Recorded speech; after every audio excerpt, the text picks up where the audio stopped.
My sneakers are making that noise this morning. I'm very happy to be able to reintroduce to you Pauline Nijander, who was here last year and is back again. And Pauline is a seminarian from UU Princeton. And she's won so many awards and things. She's very, very highly regarded. And I know I loved her talk last year.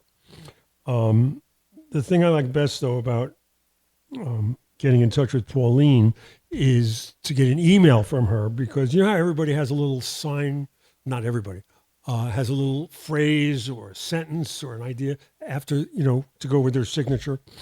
And Pauline's is, keep some room in your heart for the unimaginable, which is a quote from Mary Oliver. Pauline?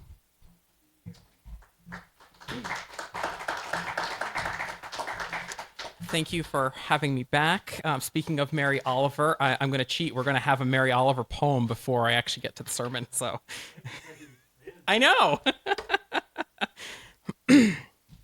All right. So, as I mentioned, I have a poem by Mary Oliver titled Wild Geese. You do not have to be good. You do not have to walk on your knees for 100 miles through the desert repenting.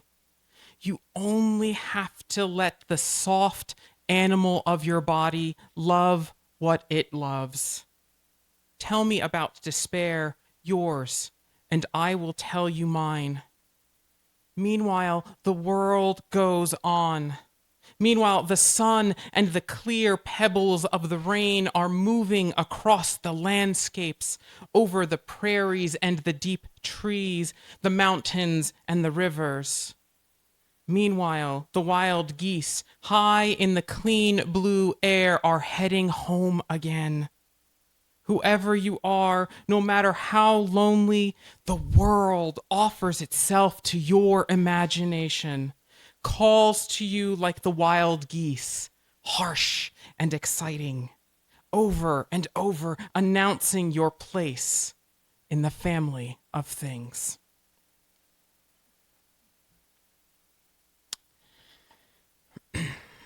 There is a story set a few hundred years ago in China about a gentleman who happened to be celebrating his 70th birthday. Now, people came from far and wide to celebrate this man who was known for his kind heart and honesty. But at some point in the party, a well-known and recognizable thief had slipped in through the doors and into the home where the celebration was taking place. And the thief worked his way down the corridors and through the crowds, hiding behind doors or pillars whenever anyone came too close to him. He managed to find the servants' staircase and made his way to the upper floor above the main gathering hall and crept along an open ceiling beam. There he lay with a perfect view of the event going on below. He watched every guest come forward to greet the gentleman whose party it was and took stock of all of the gifts that were being opened. And as the gentleman thanked each guest with sincere appreciation, the thief watched as the gifts were put on display on one table or another, keeping track of where the most expensive gifts were. For you see, the thief had a plan. When the party was over, he planned on taking as many of the expensive things as possible with him. Now, when the party had finally drawn to a close and the last guest departed, the gentleman lingered in the main gathering hall and began to rearrange the gifts. And as the thief shifted to get a better view, the gentleman noticed the shadow move, but did not let on that he had noticed. After a few minutes more, the gentleman called one of his servants and asked that a place for one be set out on the table and to bring out a meal of the foods that had been served. And when the servant departed, the gentleman called up to the roof beam, "Sir, on the roof beam, please come down and enjoy a fine meal that has been set for you." Embarrassed, the thief had no choice but to come down and share the meal with the gentleman. And at the end of the meal, The gentleman presented the thief with a giant bag of silver and said, "Sir, I wish you well on your way. These coins are for you to put to good use." The thief departed with the money and could not believe his good fortune. Fast forward 10 years, where the gentleman is now celebrating his 80th birthday. And at this celebration, there were even more people who came to greet and honor him. And at one point in the evening, a mysterious guest had arrived. Those welcoming everyone to the party did not recognize who it was, but they still ushered him in. And when he was brought before the gentleman who said, "My eyesight is failing me, please tell me your name," to which the guest then replied that he had come bearing many gifts and that he was an honest man.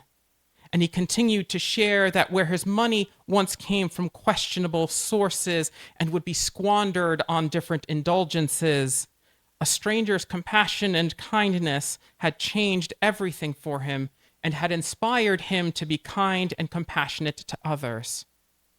The guest shared all of the good deeds that he had been inspired to do, and when he had finished his tale and presented his gift, the gentleman stated that he could not accept the gift unless he knew who it was from. To which the guest replied, "You could address me in this way: Sir, on the roof beam, please come down and enjoy the fine meal that has been set for you." It seems that we have arrived at a point in our world where it can feel as if compassion and kindness are like a lone candle flickering dangerously in the wind, ready to be blown out and disappear forever. I would venture a guess that many of us, in the hustle and bustle of our daily lives, overshadowed by the state of what is going on in the world, we find ourselves short on patience. We are frustrated, angry, exhausted, scared, and as we move through the stress of the goings on of the world around us, we may find ourselves short on doling out compassion and kindness to others, and maybe even to ourselves. Throw into the mix this lovely colder weather with ice, the longer nights, the holiday season with its obligatory family functions that some of us may dread going to because there's that one family member that we disagree with politically. And boy, do they like pressing our buttons on that front and letting us know where they firmly stand on that front. And we just don't have the spoons to deal without getting into an argument. Now, for those that may deal with a chronic condition or have been in some sort of 12-step recovery program, or maybe you know someone who has, you may know of this spoon theory thing that I'm just referencing.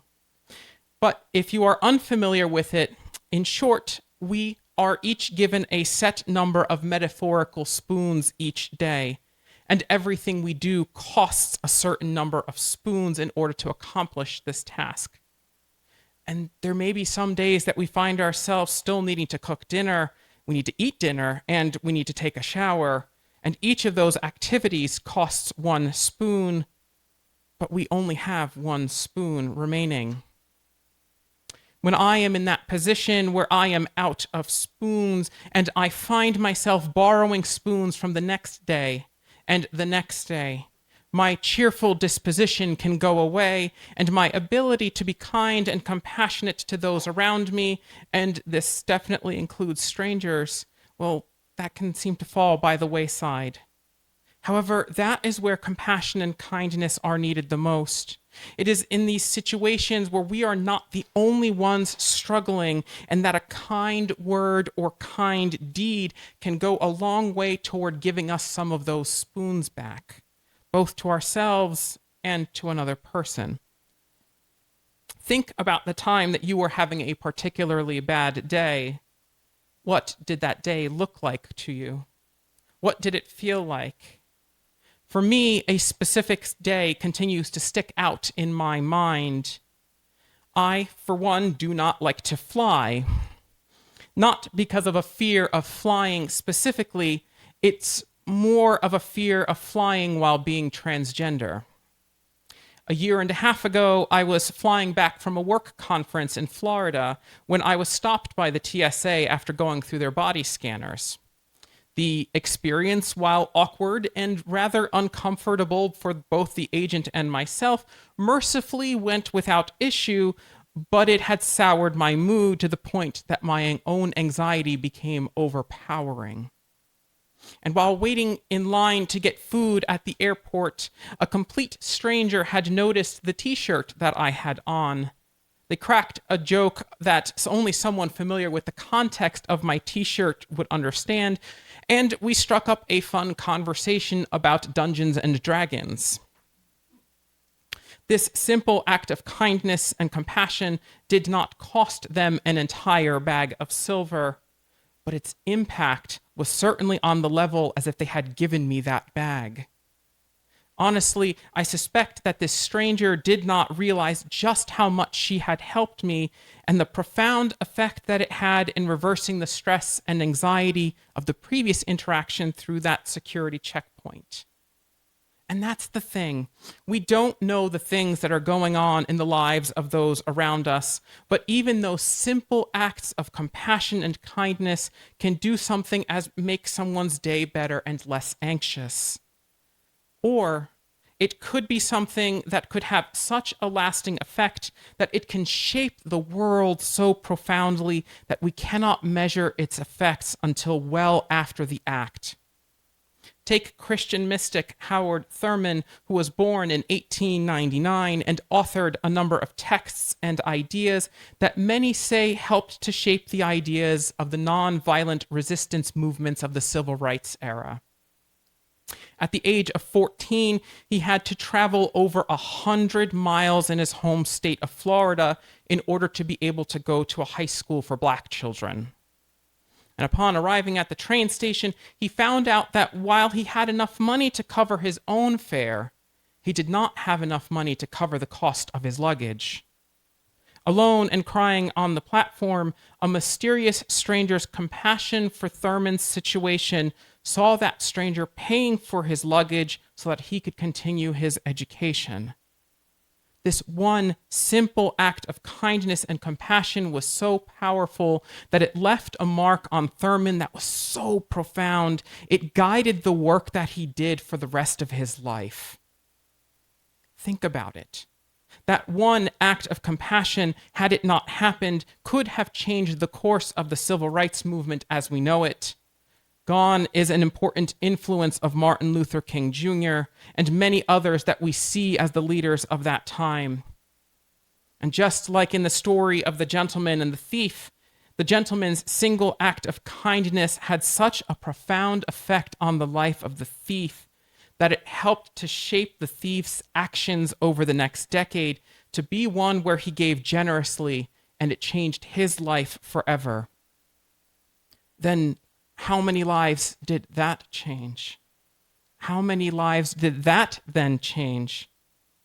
How many lives did that change after that group, and the next group, and the next group after that? We do not know, but we can certainly hope and imagine that that single act of kindness and compassion had the ability to cascade outward and change more than just the life of the thief, that it changed more than just the life of Howard Thurman. And that is one of the most important reasons why our principles and values still call on us to act with compassion in human relations. Because the impact that our compassionate acts may have on the life of one individual may create a cascading effect that helps change the world for the better. Which brings me to my next point. Because just as a single act of kindness and compassion towards someone else can change the world for that individual with the potential to cascade outward, an act of kindness and compassion toward one's self has the ability to do the same. Because when we are at our best, when we have those extra spoons, maybe we are more likely to engage in those acts of compassion for others, or even give us the energy we need to fight to change the world and make it a better place. Mary Oliver, in her poem Wild Geese, tells us that we do not have to walk on our knees for 100 miles through the desert repenting. Instead, she calls on us to love what we love. Her words are calling on us to just be ourselves, because the world will continue on its way, doing what it does best, and all we need to do is seize the moment by being ourselves, by being gentle with ourselves, by sharing our pain and our despair with those that are willing to share that burden with us. Allow yourself to love what you love. Unfortunately, though, how polarized our society has become right now, that compassion and kindness toward yourself may look very different than it did a few years ago. This may mean needing to let go of that social media platform that is causing us to doom scroll every night, or how it causes us to wonder in growing frustration how those we have known since high school can unquestioningly believe the things that they can believe about others. Or finally, setting those boundaries for yourself so that you have the ability to love the things that you love, regardless of what someone else may say or think. Or even taking a step back to realize that maybe, like the wild geese in the clean blue air, we too can go home. Just maybe not the home that we thought we would go to, and that it is the family of our choice instead of the family of our blood for holidays. In being able to be kind and compassionate to ourselves, in being able to be gentle with ourselves and loving ourselves and allowing ourselves to love the things that we love, then we practice the tools that we need in order to be compassionate and kind to those around us. And when we are able to be compassionate and kind toward those around us, we could be doing something as simple as helping make someone's day a little bit better, all the way up to changing someone's life in such a profound way that it can only be measured and seen once enough time has passed. That is what our principles and values call on us to do. They call on us to help make the world a better place, and I, for one, believe that kindness and compassion in human relations can be that powerful tool for the change we want to see in the world. Blessed be, and amen.